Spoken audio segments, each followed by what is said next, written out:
Hey everybody, this is Paul, and I decided to do a video on Doordash specifically. And the title of this video is going to be Doordash, You Are Not a Staffing Agency. So you might be asking, well, Paul, what are you talking about? What's going on here? And today's the 27th, so I wanted to do this video because something strange just happened to me while I was on doing deliveries for Doordash. So I'm doing Doordash. I went and did a shop and deliver order, picked up 3 items, swiped the card, dropped it off at the person's house, leave it door, instructions very clear. Okay. Then I went and did a Chick-fil-A order, very simple. And on the way back, where is it at? This pops up. So now, first of all, it popped up as a normal shop and delivery order, but it didn't give me the number of items. It just said $6. And then when I went to accept it, because I thought it was a regular shop and deliver, something else popped up. And I had to pull into a CVS parking lot before I wrecked my car, by the way. Like, I don't know how we're expected to read all this while we're driving, which should be, that's technically illegal, but anyways. So, it says, let's read this together. Shop for items and prepare for customer pickup, no delivery. Sounds simple. You won't have to deliver this order after you finish shopping. You'll label the bags and place them on shelves for the customer to pick up later. You can decline this order without affecting your acceptance rate or completion rate. Well, that sounds strange. Never seen that from Doordash before. I've done all types of orders for Doordash. Mostly shop and deliver, mostly pick up from here. I've seen some orders for like a Salvation Army, I think it was, or like Habitat for Humanity. You know, you pick up 10 orders and you just bring it to an address and then they take it out of your car. Point A to point B. That's always been what this job has been. Here's my problem with this. And I posted this on the DoorDash Reddit forum and they don't, like a few of them understand what's going on and a few of them are like, well, these are the easiest orders you can possibly get. In theory, yes. Here's my problem with these orders, specifically what you're looking at right here, and why I know that this is that the DoorDash is well aware that this is actually illegal, what they're doing, or very legally questionable. Let's put it like that. You can decline this order without affecting your acceptance or completion rate. Oh, just feel free to decline. You don't know what you're actually accepting or what you're agreeing to. There's no terms of service right here that you can see. This is contracting you out from DoorDash to the store. You might be like, well, Paul, what are you talking about? Well, if you think about it more like this, this is what a staffing agency does. Oh, well, Paul, what are you talking about? Have you ever walked around Target or Walmart and seen their employees walking around putting things in a cart and then they bag it up and then they bring it out to the customer's car? Well, this is skipping the first step. You don't need, their employees no longer need to walk around and bag up the items and put it in a specific area and label the bags and do all this stuff. Now DoorDash is contracting you from them to the store. That's a staffing agency. And then a few Redditors were like, well, these are the simplest orders that you can possibly get. I don't see what the problem is with this. All you got to do is show up and do such and such. Yeah, that sounds pretty easy. What happens if I slip and fall? If I work for the person, that's workers' comp. But if DoorDash is contracting me to the place to pick up and put these items in a specific spot in a specific way using specific protocols specific to that store, then isn't that what would you do? Would you sue the store? So a few other people didn't quite grasp the concept. What happens when DoorDash tells McDonald's, like, if this is an extreme scenario, what if DoorDash tells McDonald's, yeah, we can send our guys in there and they can make the burgers for you? You don't even got to do that. At what point does this become crossing the line? And I think right now they've crossed the line between being a contractor and being an employer, such as a staffing agency. And if you're going to do this, then you better start paying my SSI wages and all that stuff that comes out of my, like, that I have to pay myself, if you're going to have me do this. Because that's effectively what you're trying to skip. And this is what's going to really end up happening. And I can already tell you it's going to happen. They're going to advertise this as a cheap way for stores to not have to have regular employees on the clock. So contract workers for stores.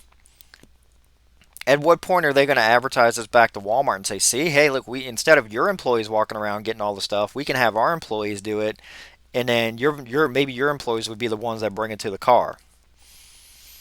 At what point does Target, do they advertise this to Target? At what point do they advertise this to every store and say, see, you don't need your employees. You can have your employees doing whatever, something else. Or maybe you don't even need your own employees.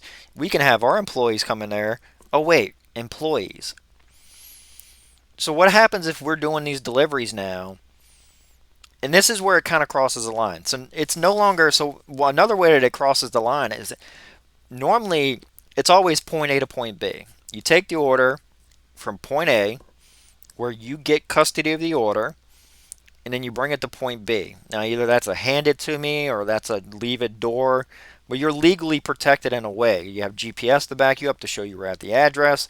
That's why nobody's able to call the cops on you typically if like orders get stolen and whatever. It's because you leave it door, you gave permission.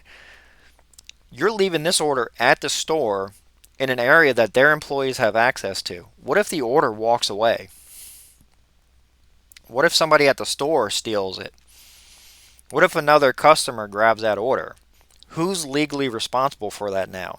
Can the store call me up and say, oh, you stole the order, you didn't shop like you were supposed to? Do I report to a supervisor? Is there a supervisor who comes in here and verifies that I bagged these orders correctly? This is where you cross a line, and DoorDash knows they're crossing a line because it specifically says you can decline this order without affecting your acceptance rate or your completion rate. They know what they're doing. And this, while it seems easy, as some people are saying, well, you don't even have to do the delivery, you just show up and do it. This right here crosses a line into something that if I wanted to do this, I would go work for a staffing agency, and I would have them pay my SSI taxes, and I would have them provide me workers' comp. Because if you get injured while you're doing this, I have a feeling your only recourse is to sue the store.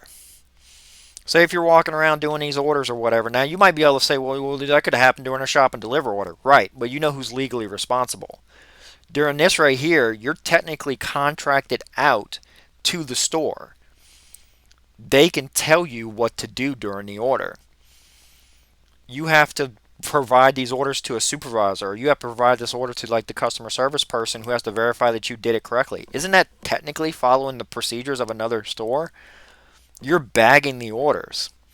You're putting the labels on it correctly.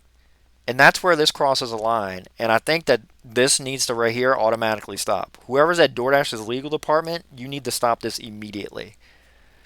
Because I can already tell you what's going to happen. Somebody's going to get injured, and they're going to sue probably DoorDash and the place. It's going to be something very simple. Because this is something that it just can't happen. And it might be messing up a good deal for some people because y'all consider this very easy to do. But you have zero protections when this happens.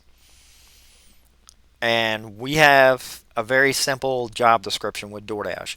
Pick up, deliver. Pick up, deliver. That's always been the formula.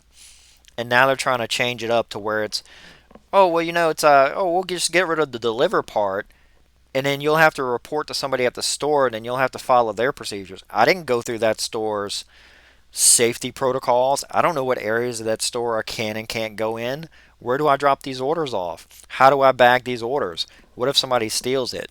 So I think that's questions that DoorDash is going to need to answer. And until they do, every single order like this, for me at least, is going to get declined. And I have a feeling that this is going to go away very quickly. Once either a few state attorney generals or like a few, like the Department of Labor finds out about this, because this right here turns DoorDash into a staffing agency, and that's not what a lot of us signed up for. So I'm going to post this video. Put your comments below. I'm sure like so many people are going to disagree with me. But you have to understand is at what point does DoorDash sit here and say, oh, hey, McDonald's, hey, look, our guys can go behind the counter, and if you guys are okay with it, they can make the hamburgers themselves, or they can bag the fries themselves. Would when does this like what does this expand into? Is my question. What attorneys looked at this and said this is just right up to the line, but not crossing it? But we have to put this little statement here about you can decline orders just in case somebody complains. This is beyond legally. I've never seen this part right here. You can decline this order without accepting that right there. That's new to me. I have never seen that. I'm up to 2,700 orders myself, and I've never seen that. And that tells me that some attorney looked at this and said you have to give them the option to decline it, or else you can get sued or something. So DoorDash, you know what you're doing. Stop doing it, or do something different, or raise the pay, or make this more clear what this really is. Make this an opt-in program. Make it something you can opt into. If people want to opt into it, they accept the terms of service. They know what they're signing up for. But I don't want to see this on my screen ever again. So these are all getting declined until I get much more clarification on my relationship to that place and like different things about safety and those types of questions. Because what does this expand into is my question. And if this is a trial, it's a very bad trial, and y'all need to just tune it out. So, thanks for listening. Feel free to put your comments in the bottom there. I know a lot of people like to watch these DoorDash videos for some reason. But so let me know what you think. Y'all have a nice day.